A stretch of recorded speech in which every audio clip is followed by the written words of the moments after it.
know I've done a lot of lives on intuition, but let's focus on feminine wisdom, and naturally, that's intuition.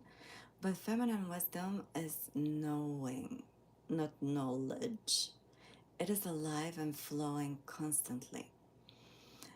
And the reason we have been in this cycle for the last 2000 years is because the feminine has been so suppressed, and people have forgotten how to listen to their intuition, men and women alike. And the female gender has always kept their intuition sharp just to be able to survive under the oppression of patriarchy. So, feminine intuition is highly developed and sophisticated. And when we tap into it and remove all barriers from blocking us and heal the witch wound and learn to trust ourselves again, both men and women, then in a sense we're tapped directly into source. And whereas the wisdom that we get from books, from other people, could be very precious and valuable, nothing compares to our internal wisdom and intuition, and the wisdom that we gain from going through a difficult situation. And relying purely on intuition, source, God, whatever you want to call it, and on that deep inner knowing that arises, which is actually a very complicated mechanism because, in a sense, it's computing signals from the environment through highly developed senses and taking all of that information all together and producing an answer. And that's why, if we trust our intuition, we can pick up on vibes, we can pick up on energies. And a lot of times, people could be saying a certain thing, but we can pick up on the intention behind it. And is that backed up uh, truly by the right energy and action? Or is it just words to get us to do certain things and believe a certain person, but actually they have bad intentions?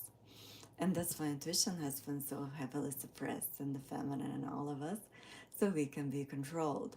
Because if our intuition is suppressed and our senses are not heightened like they should be when we relied on them for survival, then we can very easily be manipulated and listen to somebody saying a certain thing with authority, believe them, follow them, and then bam, the snare trap closes. So when we tap into our intuition, which is helpful to spend time by yourself with yourself, and it regulates your nervous system and create that feeling of safety, and naturally you have to do a lot of purging and face a lot of fears and you know, get reacquainted with pleasure and release guilt and shame around our sexuality and being human. And Also, it's, instead of relying on external validation and approval, rely on our internal validation and approval and get clear of what is my value system, what is important to me, who am I, what kind of person do I want to be, what kind of behaviors do I want to exhibit, and then stick to that. And when we align with our truth and integrity, then we can easily spot people who are out of alignment and who say they have certain values and who say they are very loving and fair and blah blah blah. But at the same time, their actions don't match the energy, and their energy doesn't match the words because their intentions are something else. And then we could be like, thanks, but no thanks, and walk away and not deal with people that are not honest with themselves. And a lot of times, people don't lie to us on purpose, but their instincts and desires and um, who they truly are and their emotions have been so suppressed in their shadow that they actually lie to themselves so convincingly that they believe themselves, and then they lie to other people. And those are people, for example, that have settled for the conventional life, and halfway down the line realized this is not working out for me, but I invested a lot of time, energy, and money into this, so I'm gonna stick to it, although I'm deeply unhappy and I'm getting unhappier and happier by the minute. But I'm going to choose to numb those feelings of unhappiness with addiction of choice, whether it is shopping or drugs, or it could be prescription drugs. Doesn't have to be the normal, what we consider drugs, or alcohol, or uh, TV, video games, like anything that is taken to a degree that starts to be unhealthy can turn into an addiction. And when we use it to numb our feelings and to avoid our feelings instead of allowing them to come to the surface and educate us on, hey, something is wrong and you need to fix it, and get the intelligence from those feelings, anything that we do to avoid ourselves and to lie to ourselves turns into an addiction. It could be work, it could be working out, it could be something that's considered healthy, it could even be, like eating healthy.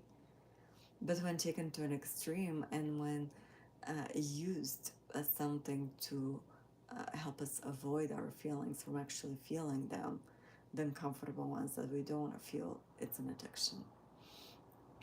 However, when we begin to feel our feelings and allow ourselves the time and space to unwind and to really fall apart, in a sense, to come together better, then we tap into this current of wisdom that is constantly flowing because everything is constantly changing.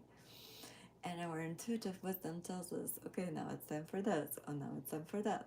Or like if you need a particular thing and you're like, oh, I'm not sure how to get this thing. And suddenly you're intuitively moved to go to the coffee shop, and there you meet a person that you haven't seen for years. And they're in the middle of conversation, they're like, oh, and I have this thing and I want to get rid of it, and I don't know what to do. And you're like, oh my God, this is just the thing I need, right? Or, if you're looking for a job, intuition can tell you what's the right job for you, or like connect you with a person that has just a job for you. And when we tap into that current of knowing, it's constantly changing and it's so alive that if we put it down into a book, into rules, it's okay, we can, but it's something that is so alive that it cannot be pinned down. And it's good to know that it can only be used for reference, but it's not a commandment and it's not a law. And when we understand that none of these books that have been written, even if they're holy texts, are something to be blindly followed, but intuition always needs to be used. And also, intuition can be used to discern the psychological meaning of those texts and realize it's not literal. So when we tap into intuition, in a sense, we're impervious, and uh, we're flowing so naturally with change that we can listen to things from the outside, but we can use our sense of discernment. And for a while, resonate with one thing, then don't resonate with it, and we don't have one constant spiritual teacher. But everything is a spiritual teacher, and we learn from everyone and everything. And it helps a lot to be in nature to develop those intuitive abilities and to spend time by yourself with yourself, preferably with no distractions, meditating, but not just mindlessly meditating by following a structure, but really sitting with your feelings and feeling them, which nobody wants to do. But it's the only way out, which is through. And when we don't avoid the real work, that's when we allow everything that is not true and everything that has been conditioning that's no longer serving us to dissolve, so we can emerge into this completely natural self that is in tune with everyone and everything, with nature, with the animals, with the seasons, with the elements, with other humans, with energy itself. And we also become mindful of our energy because, in order to be well tuned to source and receive that intuition and downloads, you really need to practice energetic hygiene. And again, everybody can decide to what degree they want to do that. But for me, for example, I decided 15 years ago I'm not watching the news and I don't have a TV. And I'm very mindful of what I'm consuming in every kind of way, not just food wise, but also uh, what am I allowing into my mind in terms of ideas and influences and beliefs? What am I allowing in my heart, keeping my heart pure and loving? And even if people hate on me, and even if people project negativity on me and their own self hate, still loving them but establishing good boundaries. And keeping your spirit clean and clear and tuned to source. Um, and I spend a lot of time in nature. I spend a lot of time with my cats, and a little bit less time around people, just because not everybody practices energetic hygiene to the degree that I do, and we inevitably affect one another. You know the proverb, "You become like who you're with," because we're all connected. And if you're around somebody for a long time, the consciousness of both of you needs to kind of like readjust and align and match up. So if you're higher consciousness and the other person is lower consciousness, you need to come down a little and hopefully they go up a little bit so you can meet in the middle. But if you do that consistently, then it's a little bit difficult for you to go high up. Not that you cannot do it, but it's the same, let's say if you work in an office or you have to like be around a lot of people all the time and communicate with lots of different people, then basically you have to like uh, translate your consciousness and like go to these different levels and go to that common level that we share. And if you stay there a lot, then it takes a little bit longer to go back high up. But if you spend less time around people who are tapped into the more like commonplace collective consciousness, and have not done a lot of consciousness work and still have huge shadows and unconscious, then it will be difficult to go up all the time, and it will require more time.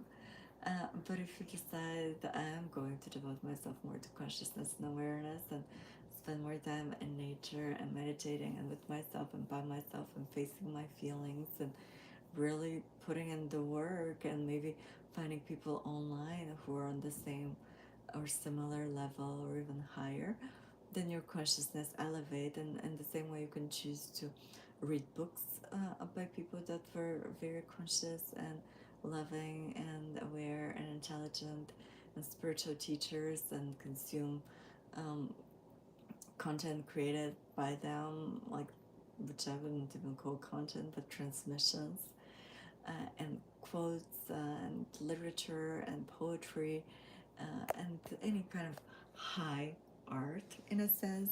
And that helps elevate us in consciousness and feed our spirit and help elevate our spiritual hygiene, and keep our vibration high. So yeah, feminine wisdom is very flowing, it's alive, you can tap into it at any time. You just have to be very clear and aware, and the more you listen to it and trust it, and you believe that you are actually a source of wisdom for yourself and can channel wisdom for others, the more you receive, because you empty yourself to become this vessel for this constant knowing that is flowing. And think of it like we're a computer or an iPhone that is constantly getting updates. And the more space you free by letting what no longer serves you, or what needs to be let go and channeled and shared, then you receive more downloads and wisdom that you can channel and share. And the whole point of all of this is to share that, to put it into art, to uh, put it into a YouTube video, to put it into something physical that you create, but those energies that we're receiving all the time from source are meant to be anchored on earth, and this is what we are. We're those like human antennas that are constantly like channeling energies, and we're this unique blend of light and dark, masculine and feminine, human and divine, earthly and cosmic, and all seeming opposites in union within us. And I think I moved my phone, so I'm not sure how much of that got recorded. But this is feminine wisdom, we're flowing, and everybody can tap into it. So, what I'm sharing on here is just what I'm understanding and channeling, and it's not a law, and I'm not saying it has to be true for you or anybody needs to follow what I'm saying.